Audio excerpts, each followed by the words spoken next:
And welcome everybody to another edition of the GSMC Football Podcast brought to you by the GSMC Sports Network. As always, I'm your host Kenneth Grunfelder, and it's great to have you guys here on this Friday, August 16th.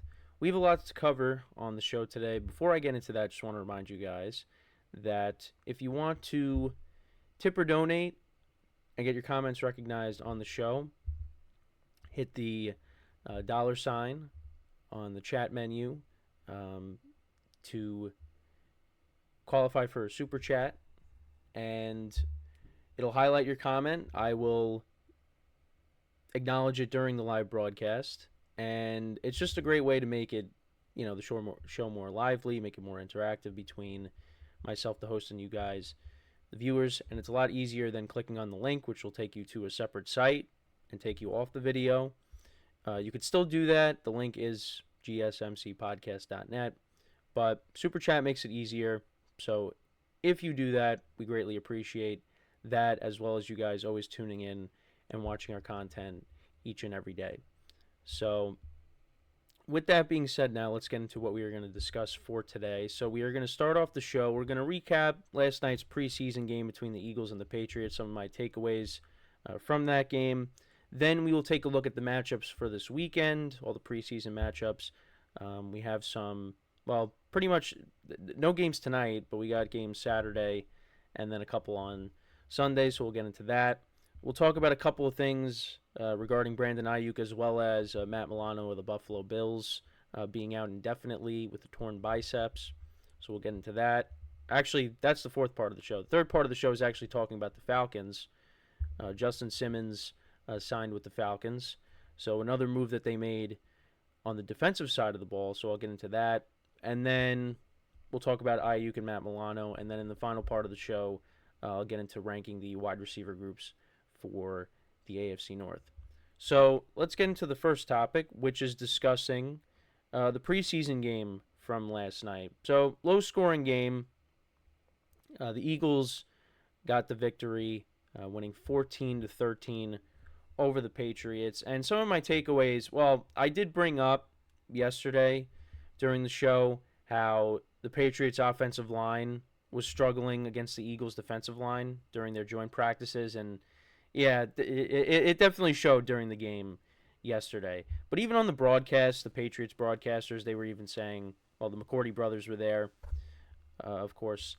They were even saying that, the Eagles are going to be a very good team this year, and that is part of the problem. But the Eagles did end up finishing with 3 sacks, but it just seemed like, they were having their way with the Patriots' offensive line. So that's one of my takeaways, and that's something that, the Patriots are going to have to tighten up during the season, because otherwise their quarterbacks are going to have absolutely no time to throw whatsoever. But again, I've said it too. I think the Eagles are going to be really good this year. Although I did see, some people have the Eagles winning like 9 games. I think the Eagles are going to be one of the best teams in the NFL again. But only time will tell. But yeah, that's one takeaway. Also, Drake May did play a little bit more yesterday, and at times he did look good. He did have a rushing touchdown in this game.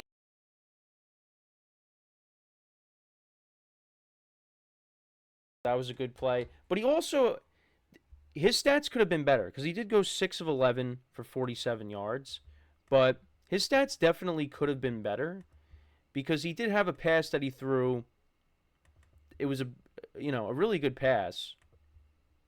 And it looked like Javon Baker was going to haul it in, but he ended up dropping it and ended up not making the play. But it still looked like, it was still a good play, and he had a clean pocket to throw it, but ended up being an incompletion. So that was unfortunate to see, but his stats could have been better. But there was that, and again, made a couple of good throws. But like I said, finished 6 of 11 for 47 yards. Every quarterback played.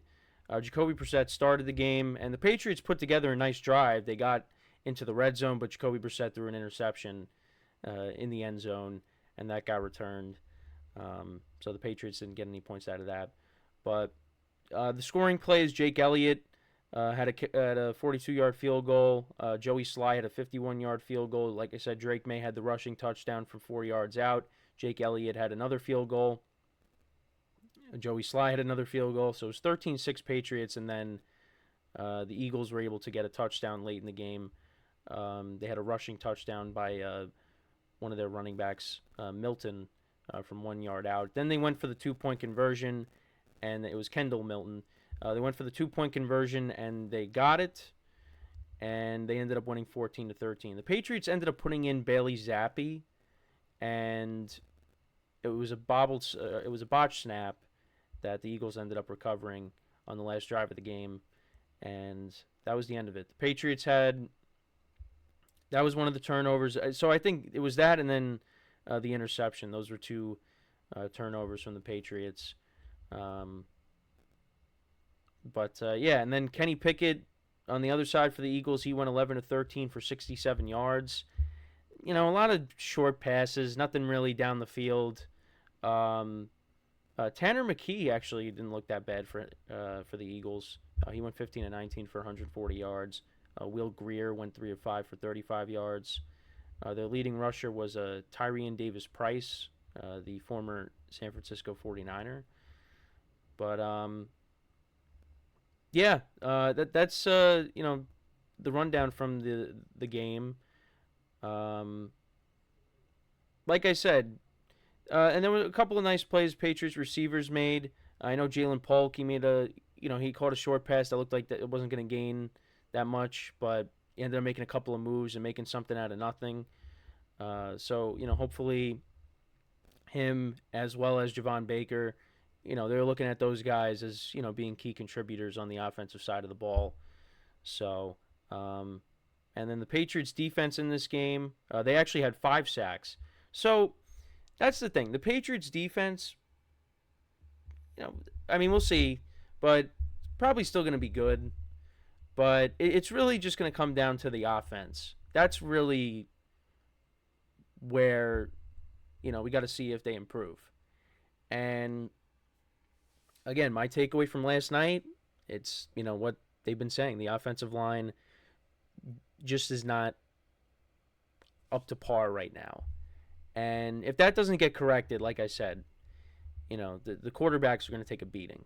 And when Joe Milton came in, he had no time to throw at all. He couldn't do anything. Last week against the Panthers, he made some nice plays, had a clean, had the touchdown pass, but he could get nothing going against the Eagles. He was getting sacked all over the place, especially on his the last drive that he was in.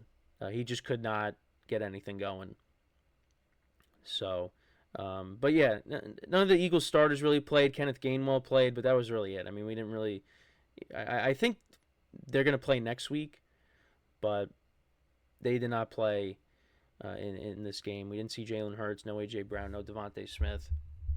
But we did see the Patriots starters for the most part. We saw Jacoby Brissett. All the quarterbacks played. I thought it was interesting that they put Zappi in at the end. Very last drive. But yeah, just... they ended up getting the loss. That was Gerard Mayo's first loss as a head coach. But again, low-scoring game.